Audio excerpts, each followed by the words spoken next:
तो दिवाली के बाद में मार्केट में पहला आईपीओ अभी ओपन होने जा रहा है और आईपीओ का आरएचपी रेड हेरिंग प्रोस्पेक्टस आ चुका है।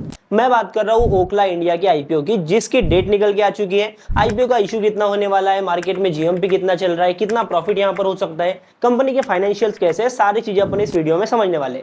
तो वीडियो ज्यादा लंबा होगा नहीं, बाकी वीडियो को स्टार्टिंग से एंड तक आप पूरा देख लेना। वीडियो को अगर अभी तक आपने लाइक नहीं किया तो लाइक के बटन को दबा दो, सीधा अपन वीडियो में चलते।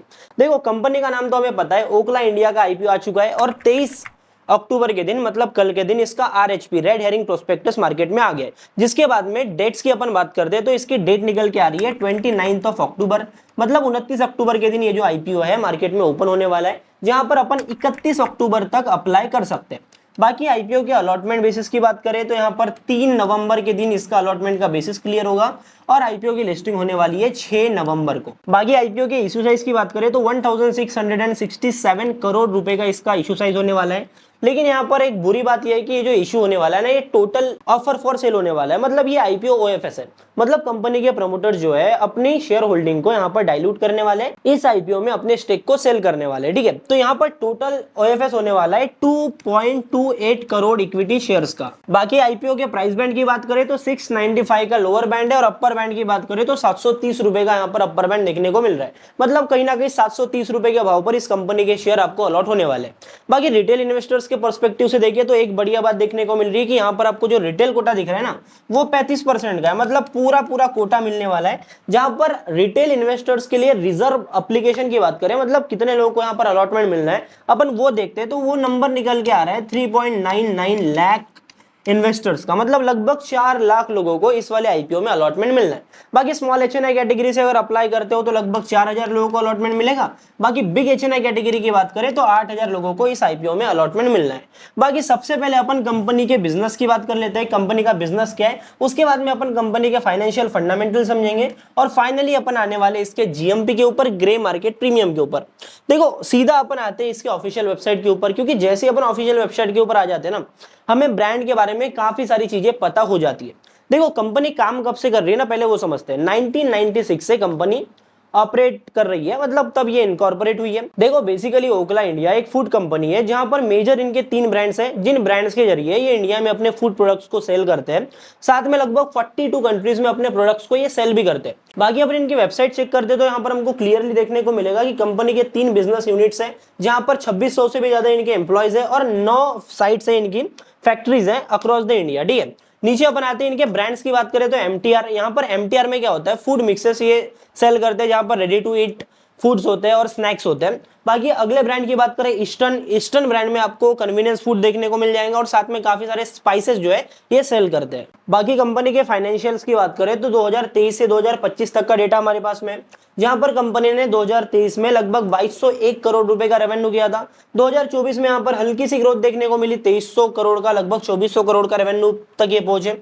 2025 में 2400 करोड़ के ऊपर लगभग 2450 करोड़ का इन्होंने रेवेन्यू किया। तो इससे हमें क्लियरली समझ में आ जाता है कि कंपनी के रेवेन्यू में ना उतना चीर फाड़ ग्रोथ देखने को नहीं मिल रही है, कहीं ना कहीं कंपनी ना के बराबर ग्रोथ दिखा रही है रेवेन्यूज के मामले में।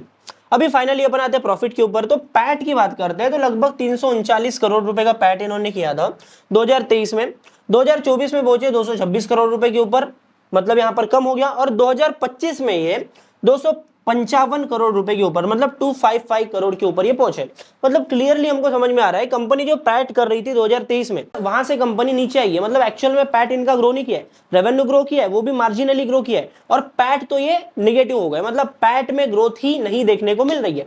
देखो बाकी पैट मार्जिन की बात कर लेते हैं, उससे पहले अपन एबिटा मार्जिन समझते हैं। तो कंपनी एबिटा मार्जिन कर रही है 16% का, ठीक है, और पैट तक आते आते 10% ये बचा रहे। यहाँ पर क्लियरली हमको देखने को मिल रहा है कि भाई 2400 से मतलब 240 का होता है, तो मतलब 10% के ऊपर हमको कहीं ना कहीं पैट मार्जिन देखने को मिल रहे हैं। बाकी आरओसीई की बात करें तो आरओसीई कंपनी के बिजनेस के हिसाब से हमको बढ़िया देखने को मिल रहा है। एम्प्लॉयड कैपिटल के ऊपर 32% का रिटर्न कंपनी निकाल रही है। पर एक चीज कंसर्निंग है कि वैल्यूएशन इसकी क्या होनी चाहिए। देखो 730 रुपए का प्राइस बैंड देखने को मिल रहा है, तो 730 रुपए पर शेयर के भाव के ऊपर कंपनी की जो मार्केट कैपिटलाइजेशन निकल के आ रही है ना, वो निकल के आ रही है भाई 10,000 करोड़ की। अभी 10,000 करोड़ की मार्केट कैप है, सिंपल से अपन प्रॉफिट को डिवाइड कर लेंगे तो हमको प्राइस टू अर्निंग रेशियो निकल जाएगा। प्राइस टू अर्निंग रेशियो इनका बन जाता है 39 का। देखो जिस तरीके से कंपनी के रेवेन्यू और प्रॉफिट ग्रोथ है ना, उस तरीके से वैल्यूएशन बिल्कुल भी जस्टिफाइड नहीं है, कंपनी महंगी ही देखने को मिल रही है। भले ही अभी मार्केट में जीएमपी देखने को मिले, पर इन केस मार्केट कंडीशन गड़बड़ाई, मतलब मार्केट अगर 25,500 के नीचे निकल जाता है, अभी तो लगभग 26,000 जा रहा है, 25,800, 900, 26,000 ऐसे चल रहा है, पर अगर 25,500 के नीचे अगर आ जाता है तो फिर महंगी कंपनी के लिए दिक्कत हो सकती है। लेकिन अगर मार्केट यहां से पॉजिटिव जाता है तो ऑब्वियस ही बात है कि यहाँ पर जीएमपी में भी हमको देखने को मिलेगी। कुल मिला के 39 का जो प्राइस टर्निंग रेशियो है, जनरली अपन देखते हैं तो यहाँ पर ये महंगा देखने को मिल रहा है, पर क्योंकि ये फूड एंड बेवरेज कंपनी है तो generally food and beverage company को जो वैल्यूएशन मिलता है वो कंपैरेटिवली हाई मिलता है बाकी कंपनीज के कंपेयर में। तो इस हिसाब से कहीं ना कहीं ये वैल्यूएशन जस्टिफाई थोड़ा बहुत तो हो रहा है, पर एक्चुअल में यहाँ पर रिस्की जोन में ही वैल्यूएशन दिखाई दे रहा है। बाकी अपन कंपनी के ग्रे मार्केट प्रीमियम की भी बात कर लेते हैं, तो सिंपल से हमको यहाँ पर इसका जो प्राइस बैंड है वो तो हमें पता है, ठीक है।